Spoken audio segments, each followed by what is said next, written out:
Thomas Gradgrind, sir. A man of realities. A man of facts and calculations. A man who proceeds upon the principle that 2 and 2 are 4, and nothing over, and who is not to be talked into allowing for anything over.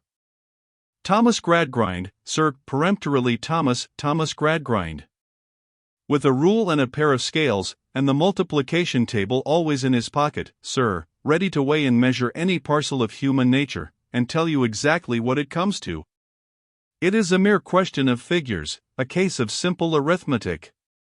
You might hope to get some other nonsensical belief into the head of George Gradgrind, or Augustus Gradgrind, or John Gradgrind, or Joseph Gradgrind, all supposititious, non-existent persons, but into the head of Thomas Gradgrind, no, sir. In such terms Mr. Gradgrind always mentally introduced himself, whether to his private circle of acquaintance, or to the public in general. In such terms, no doubt, substituting the words boys and girls for sir, Thomas Gradgrind now presented Thomas Gradgrind to the little pitchers before him, who were to be filled so full of facts. Indeed, as he eagerly sparkled at them from the cellarage before mentioned, he seemed a kind of cannon loaded to the muzzle with facts, and prepared to blow them clean out of the regions of childhood at one discharge.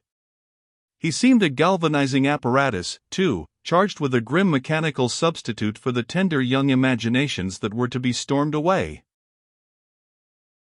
Girl number 20, said Mr. Gradgrind, squarely pointing with his square forefinger, I don't know that girl. Who is that girl? Sissy Jupe, sir, explained number 20, blushing, standing up, and curtsying. Sissy is not a name, said Mr. Gradgrind. Don't call yourself Sissy. Call yourself Cecilia. Its father as calls me Sissy, sir, returned the young girl in a trembling voice, and with another curtsy. Then he has no business to do it, said Mr. Gradgrind. Tell him he mustn't. Cecilia Jupe. Let me see. What is your father? He belongs to the horse riding, if you please, sir.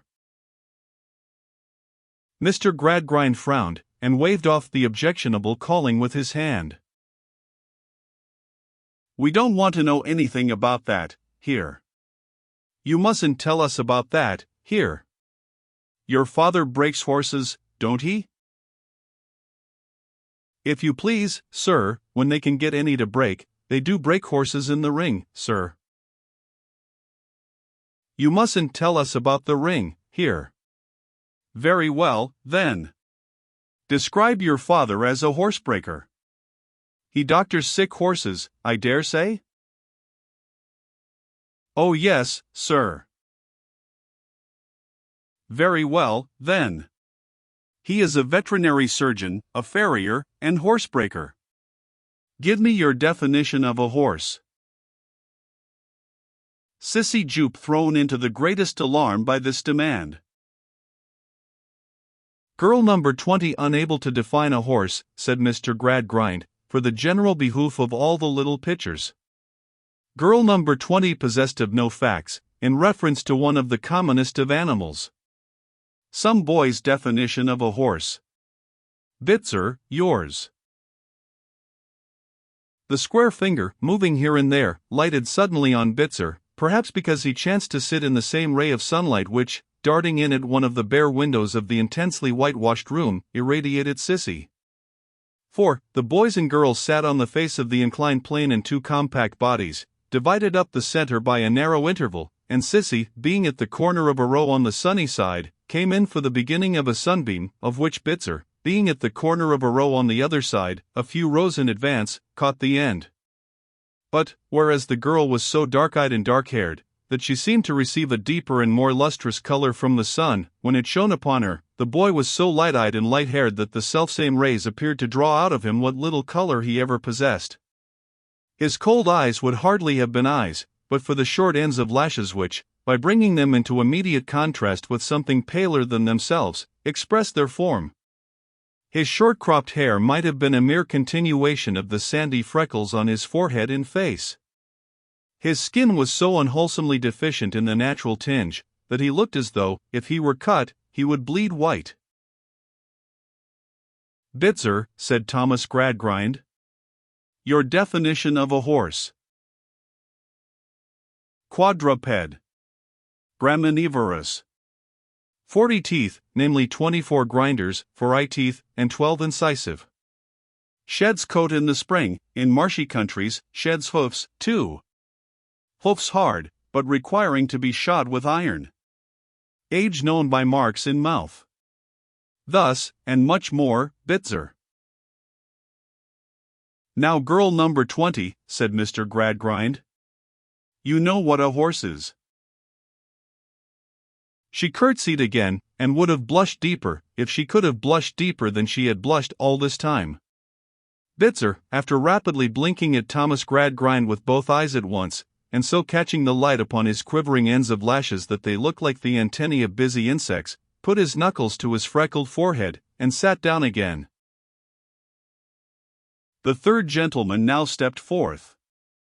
A mighty man at cutting and drying, he was, a government officer, in his way, and in most other people's too, a professed pugilist, always in training, always with a system to force down the general throat like a bolus, always to be heard of at the bar of his little public office, ready to fight all England. To continue in fistic phraseology, he had a genius for coming up to the scratch, wherever and whatever it was, and proving himself an ugly customer. He would go in and damage any subject whatever with his right, follow up with his left, stop, exchange, counter, bore his opponent. He always fought all England to the ropes, and fall upon him neatly. He was certain to knock the wind out of common sense, and render that unlucky adversary deaf to the call of time. And he had it in charge from high authority to bring about the great public office millennium, when commissioners should reign upon earth. "Very well," said this gentleman, briskly smiling, and folding his arms. "That's a horse. Now, let me ask you girls and boys, would you paper a room with representations of horses?" After a pause, one half of the children cried in chorus, "Yes, sir." Upon which the other half, seeing in the gentleman's face that yes was wrong, cried out in chorus, "No, sir." As the custom is, in these examinations. Of course, no. Why wouldn't you? A pause. One corpulent slow boy, with a wheezy manner of breathing, ventured the answer, because he wouldn't paper a room at all, but would paint it. "You must paper it," said the gentleman, rather warmly.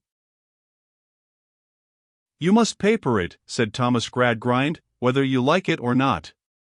Don't tell us you wouldn't paper it. What do you mean, boy?" "I'll explain to you, then," said the gentleman, after another and a dismal pause, "why you wouldn't paper a room with representations of horses. Do you ever see horses walking up and down the sides of rooms in reality, in fact? Do you?" "Yes, sir, from one half." "No, sir, from the other." "Of course no," said the gentleman, with an indignant look at the wrong half. "Why, then, you are not to see anywhere what you don't see in fact. You are not to have anywhere what you don't have in fact. What is called taste is only another name for fact." Thomas Gradgrind nodded his approbation. "This is a new principle, a discovery, a great discovery," said the gentleman. "Now, I'll try you again. Suppose you were going to carpet a room. Would you use a carpet having a representation of flowers upon it?" There being a general conviction by this time that no, sir, was always the right answer to this gentleman, the chorus of no was very strong. Only a few feeble stragglers said yes, among them Sissy Jupe. "Girl number 20, said the gentleman, smiling in the calm strength of knowledge. Sissy blushed, and stood up. "So you would carpet your room or your husband's room, if you were a grown woman, and had a husband, with representations of flowers, would you?" said the gentleman. "Why would you?"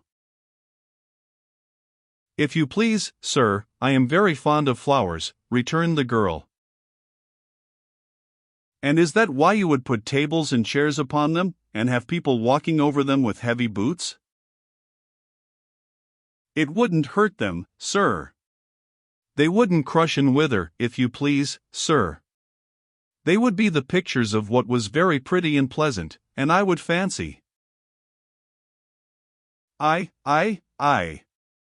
But you mustn't fancy, cried the gentleman, quite elated by coming so happily to his point. That's it. You are never to fancy. You are not, Cecilia Jupe, Thomas Gradgrind solemnly repeated, to do anything of that kind. Fact, said the gentleman. And fact, repeated Thomas Gradgrind. You are to be in all things regulated and governed, said the gentleman, by fact. We hope to have, before long, a board of fact, composed of commissioners of fact, who will force the people to be a people of fact, and of nothing but fact. You must discard the word fancy altogether.